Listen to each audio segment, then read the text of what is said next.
UP के संभल में दशकों बाद फिर से खुले संभल मंदिर में पहुंचे श्रद्धालु भक्तों ने की सुबह की आरती।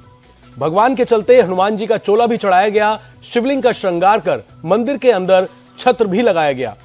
यूपी विधानसभा में विपक्ष पर बरसे सीएम योगी, कहा संभल हिंसा में शामिल कोई भी दोषी बच नहीं पाएगा, सबूतों के बाद हो रही है गिरफ्तारी। संभल में देसी और विदेशी मुसलमानों के बीच लड़ाई, जल्द सामने आएगा सच। सीएम योगी आदित्यनाथ ने कहा संभल में जानबूझकर माहौल खराब किया गया, भड़काऊ तकरीरों के बाद भड़की हिंसा। सीएम योगी ने संभल का इतिहास भी याद दिलाया, कहा 1978 में 184 हिंदुओं को जिंदा जला दिया गया था, तब ये लोग कुछ नहीं बोले, आज दंगा कराने वाले घड़ियाली आंसू बहा रहे हैं। सीएम योगी ने श्रीराम को सांप्रदायिक बताने पर विपक्ष को घेरा, पूछा जय श्री राम का नारा चिढ़ाने वाला कैसे हुआ, हमारा तो कोई भी काम राम के बिना नहीं होता है। शोभा यात्रा को लेकर सीएम योगी की दो टूक, बोले मस्जिद के सामने से शोभा यात्रा क्यों नहीं निकल सकती, सड़क सार्वजनिक होती है। डिप्टी सीएम केशव प्रसाद मौर्य ने सीएम योगी का किया समर्थन, कहा खुदाई के बाद ही पता चल रहा है संभल में हिंदुओं पर कितने अत्याचार हुए। केशव प्रसाद मौर्य का समाजवादी पार्टी और कांग्रेस पर अटैक, कहा दोनों में मुस्लिम तुष्टीकरण की राजनीति करने की होड़ लगी है। सपा नेता शिवपाल यादव ने योगी सरकार को बताया धोखेबाज, कहा विधानसभा में जनता के मुद्दों पर चर्चा नहीं चाहती सरकार। दिल्ली एनसीआर में एक बार फिर बहुत खराब श्रेणी में पहुंचा air quality index, air quality panel ने लागू की ग्रेफ 4 की पाबंदियां।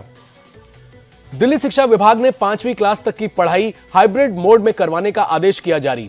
एनसीआर में 5वीं तक की पढ़ाई हाइब्रिड मोड में होगी। एक्शन में दिल्ली पुलिस, ग्रेफ 4 लागू होने के बाद कालिंदीगुंज इलाके में की गाड़ियों की जांच। देर रात सड़कों पर उतरे पुलिस वाले, ग्रेफ 4 के नियमों का पालन हो रहा है या नहीं, इसकी जांच की। चिल्ला बॉर्डर पर भी मुस्तैद नजर आए दिल्ली पुलिस के जवान, आने जाने वाले वाहनों की जांच की। दिल्ली में आज सुबह सुबह 5 डिग्री तापमान रिकॉर्ड, घने कोहरे और कड़कड़ाती ठंड में परेड करते दिखे जवान। देश की राजधानी दिल्ली में शीतलहर के चलते गिरा पारा, लोधी रोड इलाके में छाई धुंध। यूपी के प्रयागराज में शीतलहर के चलते बड़ी ठंड, शीतलहर के साथ छाई धुंध की परत।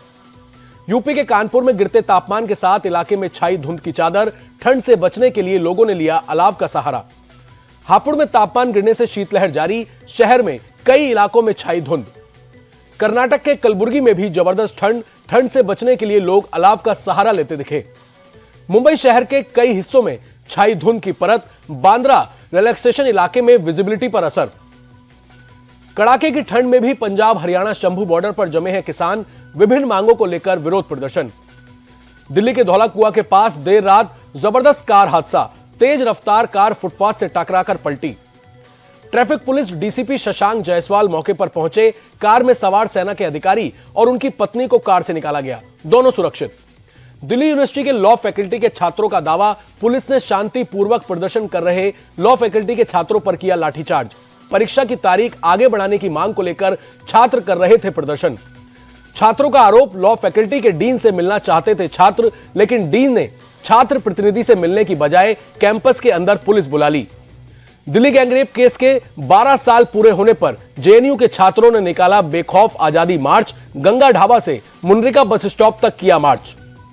जम्मू कश्मीर में डोडा के गंधो भसेला इलाके में भड़की जंगल की आग, कई किलोमीटर के एरिया में धधक रहा है जंगल। फायर ब्रिगेड और वन विभाग के कर्मचारी आग पर काबू पाने में जुटे, पहाड़ी रास्तों की वजह से फायर फाइटर्स को मुश्किलों का करना पड़ रहा है सामना। दिल्ली पुलिस की क्राइम ब्रांच को बड़ी कामयाबी, 2 हथियार तस्कर गिरफ्तार किए गए। कुख्यात टिल्लू ताजपुरिया और छेनू पहलवान गिरोह को करते थे हथियार सप्लाई। वडोदरा में महाराजा सयाजीराव यूनिवर्सिटी ऑफ बड़ौदा के छात्रों ने तबका वादिक जाकिर हुसैन को दी श्रद्धांजलि, एक साथ कई छात्रों ने तबला बजाकर किया नमन। दिल्ली के मेजर ध्यानचंद राष्ट्रीय स्टेडियम में फिट इंडिया साइकिलिंग ट्यूसडे का शुभारंभ, केंद्रीय खेल मंत्री मनसुख मंडाविया ने किया शुभारंभ। मनसुख मंडाविया ने पीएम मोदी के फिट इंडिया से ली प्रेरणा, कहा हर रविवार को हम साइकिलिंग करेंगे, प्रदूषण का समाधान भी साइकिलिंग से ढूंढें। श्रीलंका के राष्ट्रपति अनुराग कुमार दिशा नायके ने राष्ट्रपति द्रौपदी मुर्मू से की मुलाकात, राष्ट्रपति भवन में दिशा नायके के सम्मान में डिनर का आयोजन।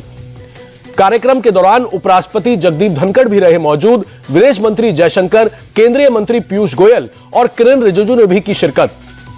दिल्ली के भारत मंडपम में फ्लेवर ऑफ इंडिया प्रोग्राम में बतौर चीफ गेस्ट शामिल हुए इंडिया टीवी के चेयरमैन और editor in chief Rajat Sharma. कहा, भारत के जायके को दुनिया भर में पहुंचाना हम सबकी जिम्मेदारी। रजत शर्मा ने स्वर्गीय अरुण जेटली को किया याद। कहा, खाने के बहुत शौकीन थे अरुण जेटली, इस टॉपिक पर घंटों बात कर सकते थे। प्रयागराज में महाकुंभ की तैयारियों को अंतिम रूप दिया जा रहा है। ड्रोन से ली तस्वीरें सामने आई। जम्मू कश्मीर के एलजी मनोज सिन्हा ने अयोध्या में हनुमानगढ़ी के किए दर्शन। कहा, महाकुंभ में आने का निमंत्रण मिला। झारखंड में भारी जीत के बाद सीएम हेमंत सोरेन उज्जैन पहुंचे। अपनी पत्नी कल्पना सोरेन के साथ महाकाल के मंदिर में पूजा अर्चना की। महाकाल मंदिर में प्रशासन ने पूजा अर्चना के बाद सीएम हेमंत सोरेन और कल्पना सोरेन को किया सम्मानित। महाकाल का दुपट्टा और स्मृति चिन्ह सौंपा। डी गुकेश सिंगापुर से विश्व शतरंज चैंपियनशिप का खिताब जीतकर लौटे। चेन्नई के वेलाम्बल नेक्सस में हुआ जोरदार स्वागत। नॉर्वे शतरंज में world chess champion D Gukesh का मैग्नेस कार्लसन से होगा सामना। 26 मई से 6 जून तक खेला जाएगा टूर्नामेंट।